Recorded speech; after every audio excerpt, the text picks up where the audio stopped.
बारामतीमध्ये सुप्रिया सुळे आता 35,000 मतांनी आघाडीवर आहे आणि आता जवळपास 12:30 होत असताना 35,000 मतांची ही आघाडी असेल तर ती कमी झाली तरी जास्तीत जास्त, अर्थात आणखी काही ब्लॉक्स असतील तर बघावे लागतील आपल्याला, पण 35,000 मतांनी आघाडीवर आहेत त्या.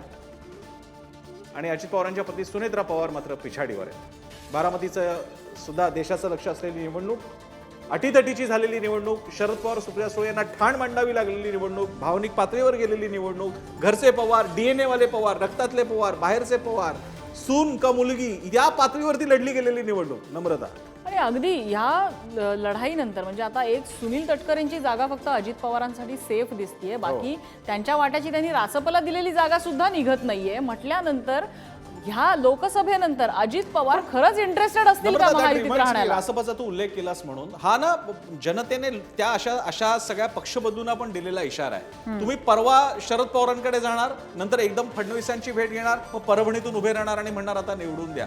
तुम्ही बारामतीमधून उभे राहणार आणि एकदम परभणीतून उभे राहणार. तुमचं राजकारण काय आहे? धनगर समाजाचं अजून एक बघितलं पाहिजे ते म्हणजे माढा बारामती या भागामध्ये धनगर समाजाची सबस्टॅन्शियल मतं आहेत.